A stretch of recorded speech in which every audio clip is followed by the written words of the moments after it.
حضرت امام ابو محمد فرماتے ہیں 3 بڑے عبادت گزار شخص تھے، حج کے لیے روانہ ہوئے، راستے میں ایک غیر مسلموں کی بستی میں قیام کیا۔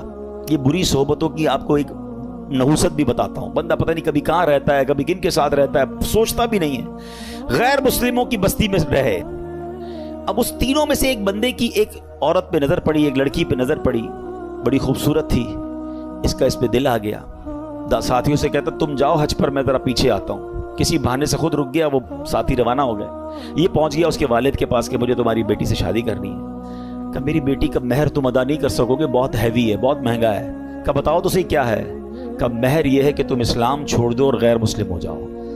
ساری زندگی جس کی عبادت میں گزری، شیطان نے ایسا حملہ کیا، عورت کا ایک ایسا جال پھینکا اس کے دل پر کہ اس شخص نے اسلام کو چھوڑا اور غیر مذہب اختیار کر لیا۔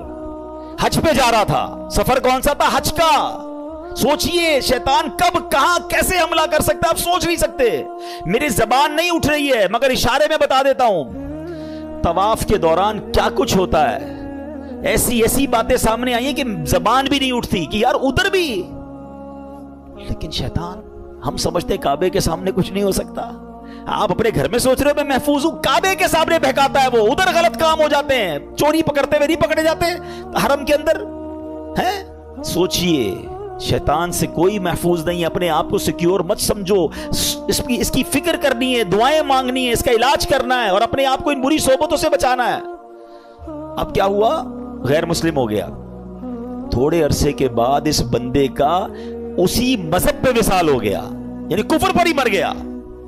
وہ جو دوست تھے نا حج پر گئے تھے، کچھ عرصے بعد اس بستی میں آئے گئے، یار پوچھے تو صحیح دوست کدھر ہے؟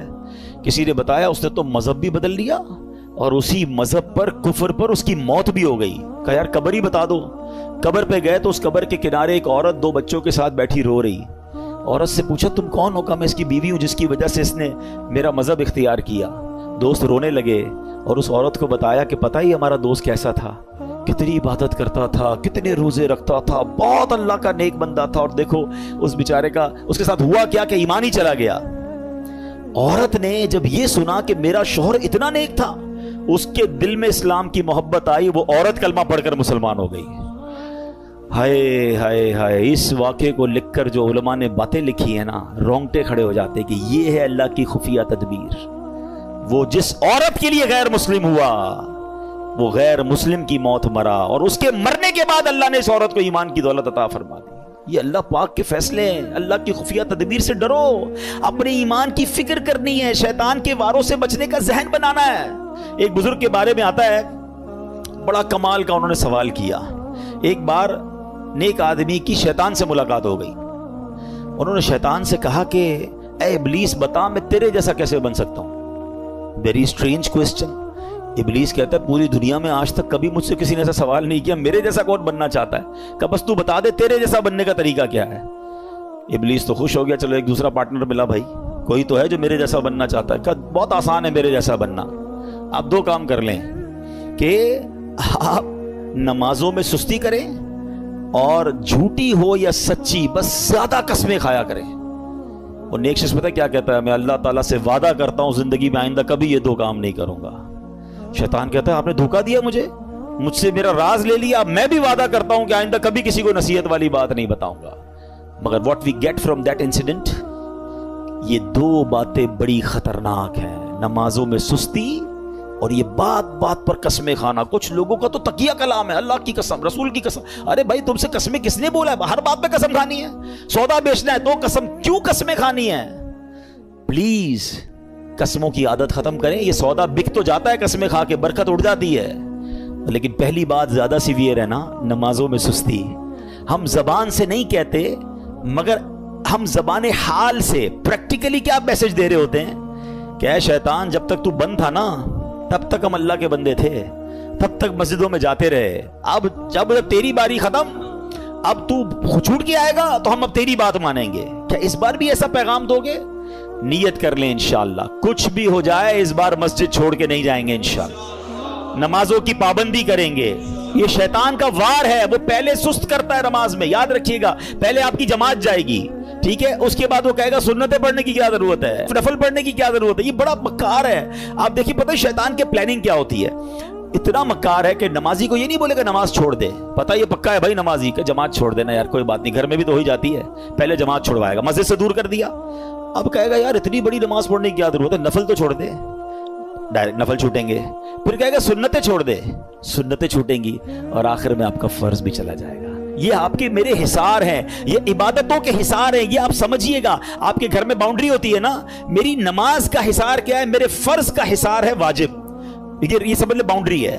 واجب کے بعد ایک باؤنڈری ہے سنت کی، اس کے بعد ایک باؤنڈری ہے نفل کی۔ اگر میں نے نفل پکڑ کے رکھے نا میرے سنت نہیں جائے گی، اگر سنت پکڑ کے رکھے تو واجب نہیں جائے گا، واجب پکڑ کے رکھے تو فرض نہیں جائے گا، اور یہ سب چھوڑتا گیا تو ایک ایک کر کے وہ سب لے جائے گا۔ اچھا یہ ایک اور اس کی مکاری بتاؤں، پہلے تو پلان کرتا ہے کہ کسی نیک آدمی سے کوئی بڑا گناہ کرا دے، شراب پلا دے، بدکاری کروا دے، قتل کروا دے۔ جب یہ دیکھتا ہے نا یار یہ تو کچھ کر ہی نہیں رہا ہے، میری مان ہی نہیں رہا ہے، تھکتا نہیں ہے۔ یاد رکھیے گا اتنا خطرناک اینیمی ہے، اس کو نیند نہیں آتی، ہمیں نیند آتی ہے، ہم اس کو دیکھ نہیں سکتے، وہ ہمیں دیکھ رہا ہے، بلکہ روایتوں میں آیا یہ ہمارے بلڈ میں ہماری رگوں کے اندر چل رہا ہوتا ہے، اتنا خطرناک دشمن ہے، اور ہم سوئے ہوئے ہیں، ہمیں فکر ہی کوئی نہیں ہے۔ ایک نعرہ لگاتے ہیں شیطان کے خلاف جنگ جاری رہے گی، صرف نعرہ لگاتے ہیں، کمبل اوڑھ کے سو جاتے ہیں۔ او بھائی تیار بھی تو کرو اپنے آپ کو کہ کیسے جنگ لڑو گے، ٹھیک ہے؟ اب جب یہ دیکھتا ہے نا کہ یار یہ نیک نمازی آدمی ہے، نہ شراب پی رہا ہے، نہ بدکاری کر رہا ہے، نہ قتل کر رہا ہے، نہ کسی کو ظلم کر رہا ہے، اب کیا کروں؟ تھکتا نہیں ہے، اب اس کو کہتا ہے عبادت میں اس کی عبادت کم کروا دوں، گناہ نہیں کروا پا رہا نا، اس کے درود کم کروا دوں، اس کی تلاوت کم کروا دوں، اس کی جماعت چھوڑوا دوں۔ اچھا اب دیکھتا ہے یہ بھی نہیں کر پا رہا، اب یہ شیطان کا ایک ایسا آلہ آ گیا ہے کہ جس کے گھر میں ٹی وی نہیں تھا، جس کے گھر میں کبھی فلم VCR نہیں آیا تھا، یار ہم کئی ایسے لوگوں کو جانتے ہیں جنہوں نے کبھی زندگی میں فلمیں نہیں دیکھی تھی، مگر یہ ایک ایسا آلہ آ گیا کہ ایک بٹن دباؤ تو پتہ نہیں دوسری دنیا میں بندہ پہنچ جاتا ہے۔ اب نیک نمازی آدمی سے بھی اس کے ذریعے گناہ کرواتا ہے، میرے ہی پیسے لگے، میں ہی انٹرنیٹ کا بل بھر رہا ہوں، میں نے ہی لاکھوں روپے کا موبائل لیا اور مجھے ہی جہنم میں لے جا رہا ہے، کیا بے وقوفی ہے یار۔ سوچئے یہ شیطان کے وار ہیں، یہ ساری روحانیت منٹوں میں برباد ہو جاتی ہے جب آپ اپنی آنکھیں حرام دیکھتی ہیں۔ اچھا پھر ایک اور کیا کرتا ہے کام، دیکھیں میں آپ کو کچھ شیطان کی چالیں بتا رہا ہوں۔ ایک اور پھر پتہ ہے کیا کرتا ہے کہ اگر آپ کسی نیکی میں بہت ساری نیکی کر ہی رہے ہیں، صدقہ بھی دے رہے ہیں، زکوٰۃ بھی دے رہے ہیں، خیرات بھی دے رہے ہیں، اب اس کا ایک اور وار یہ کہ یار نیکی تو کر لی اس نے، اب یہ کہتا ہے اس کی نیکی برباد کرواؤ۔ اب نیکی برباد کیسے ہو سکتی ہے بھائی، میں نے کر تو لی، نماز بھی پڑھ لی، روزہ بھی رکھ لیا، صدقہ بھی دے دیا، رسید بھی آ گئی، فطرہ بھی دے دیا۔ نہیں جناب، he have some weapons to destroy your all good deeds۔ اب کیسے؟ اب وہ بندے کو کہتا ہے اس کو لوگوں کو بتا، اب ریاکاری شروع کرے گا، میں ذرا لوگوں کو بتاؤں بھائی میں نے تو بڑی رات کو 5000 روپے خرچہ کیا، میں نے مہنگا والا فطرہ دیا ہے، میں جناب تہجد بھی پڑھتا ہوں، میں تو جناب قرآن 3 بار ختم کیا ہے، اب لوگوں کو بتانا شروع کریں گے۔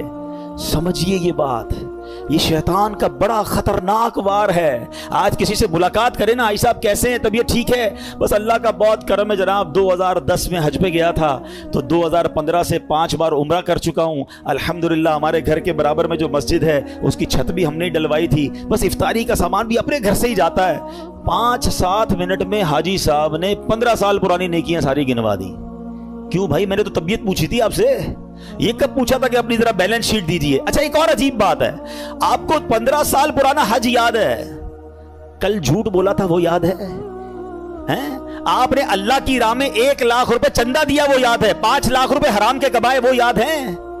یہ سوچئے، یعنی ہم گناہ کر کے بھول ہی جا رہے ہیں اور نیکیاں بار بار ریمائنڈ ہو رہی ہیں، بار بار ریکال ہو رہی ہے، یہ شیطان کا وار ہے۔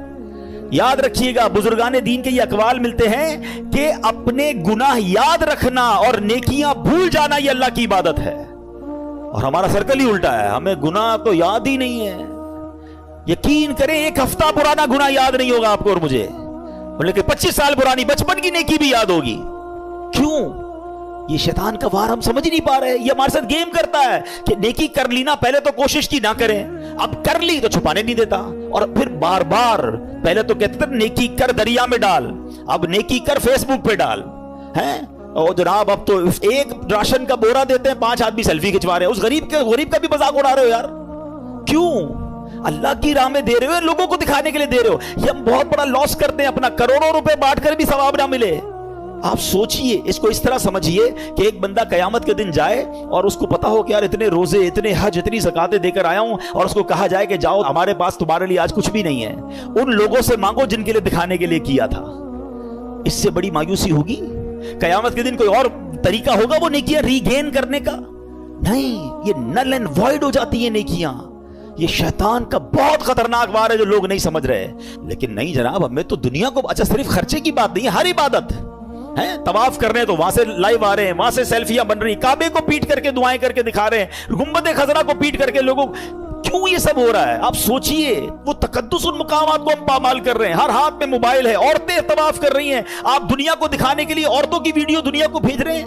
مکہ پاک میں ایک نیکی 1,00,000 نیکی کے برابر ہے حدود حرم کے اندر، مگر ایک گناہ 1,00,000 گناہ کے برابر ہے۔ اچھا، لوگوں کو یہ بھی عقل نہیں ہے کہ اپنے گھر والوں کو کہتے ہیں میں تمہیں کعبہ دکھا رہا ہوں، ارے گھر والوں کی تو ویڈیو بند کر دو۔ آپ کی گھر کی عورت دنیا پیچھے طواف کرتے ہوئے اس کو دیکھ رہی ہے، وہ کس حالت میں بستر پر بیٹھی سوئی، اچھا گھر کا کوئی فرد بیٹھا ہے، کیوں؟ مطلب اتنا بھی سینس نہیں ہے یار۔ مطلب آپ سوچے تو صحیح کہ وہ مقام کیا یہ ویڈیو بنانے کا ہے؟ وہاں تو گناہ یاد آتے، وہاں آنسو بہتے۔ مجرم کسی بادشاہ کے دربار میں جائے اور یہ نیت لے کے